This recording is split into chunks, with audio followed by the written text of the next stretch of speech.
Filson waxed cruiser jacket. It's not really waxed anymore. It's been used a lot. You can see the inside is a little bit more electric blue looking compared to the outside, where it's a bit dirty. There is still like wax residue on it. This was a fully waxed, unlined Filson jacket,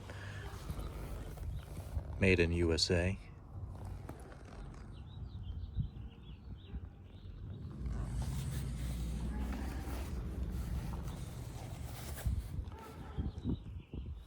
Has the rivets just like trucker jackets have. The buttons are starting to age a bit. You can see the color is coming out. They're typically painted black, and then they start coming off and looking a bit more copper. Same with the underarm eyelets for breathability, since waxed garments can be kind of not very breathable. Very plain back. Maybe I should get into different lighting as well. And here we have it in more natural lighting. I feel like what I'm seeing on the screen is pretty accurate to this kind of navy blue. It's more of an electric blue naturally on the inside, or like the material itself. And then after it gets waxed, it's more navy. And it's a lot lighter, of course, now than it used to be, since it's almost no longer waxed. It is the kind of the other style of cruiser where it doesn't have the hand warmer pockets on the sides, but it has these button patch pockets.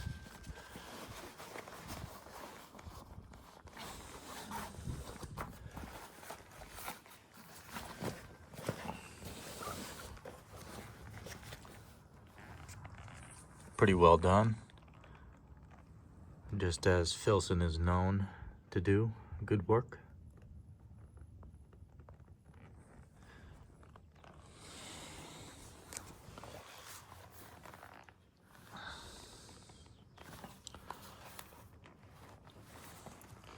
Yeah.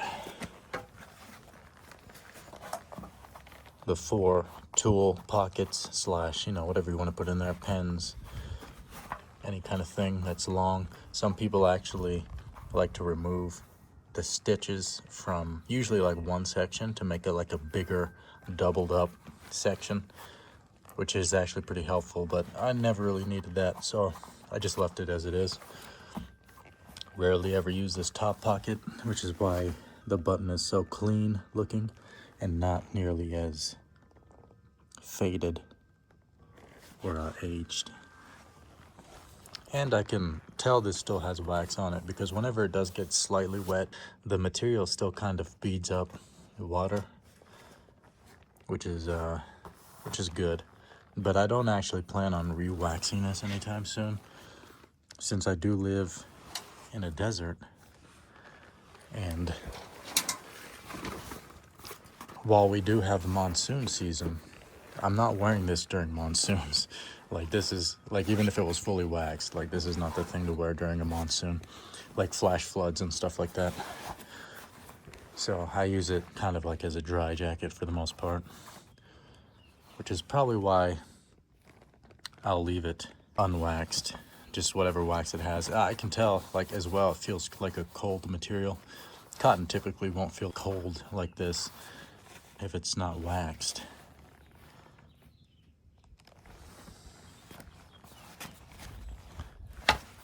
Has the side cinches with the same kind of buttons as everywhere else. Usually that is a thing on trucker jackets, except for this one right here.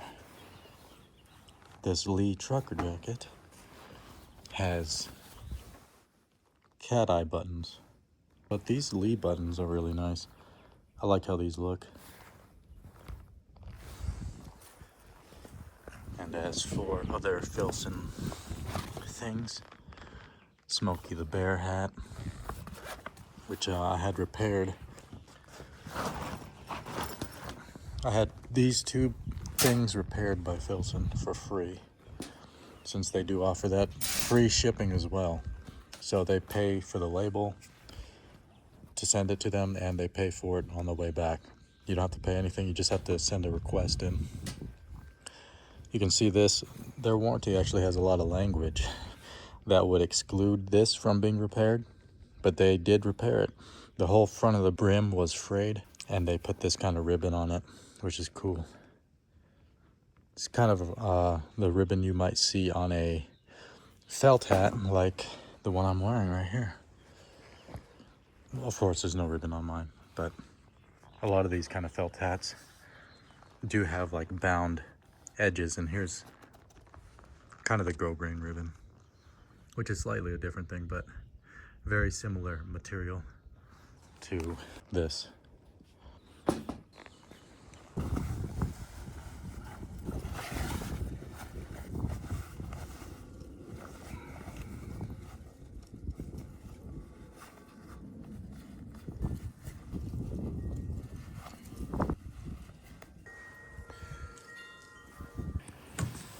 Oh yeah. And here it is after getting a bit dirty. Now, it is super easy to brush off.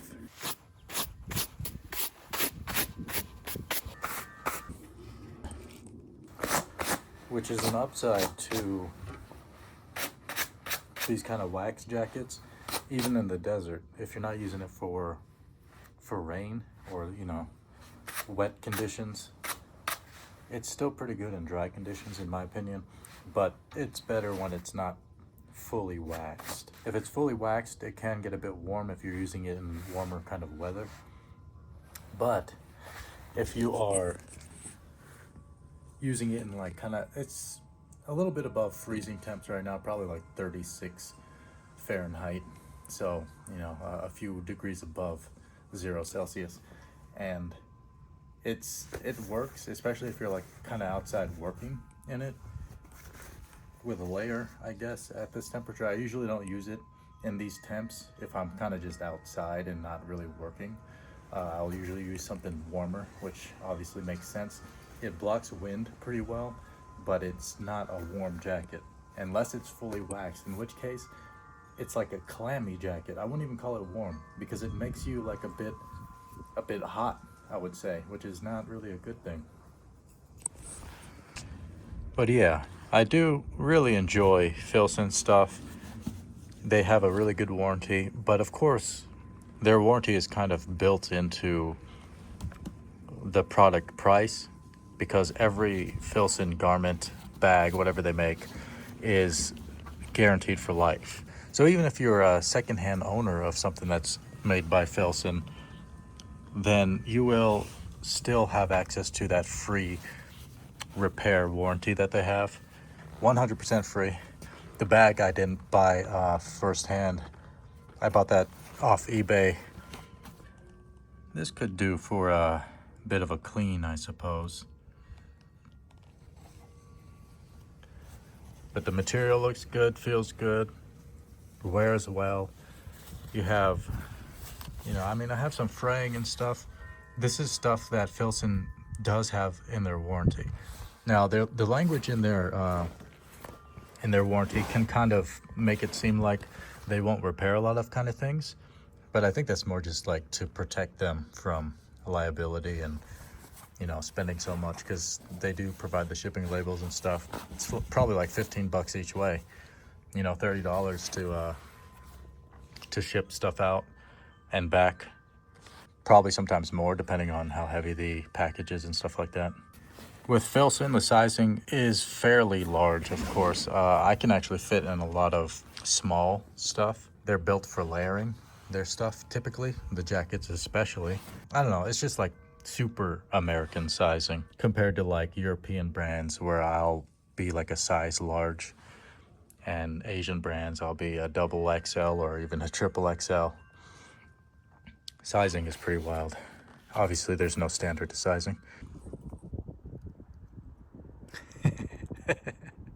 You pretending you're not watching me, girl?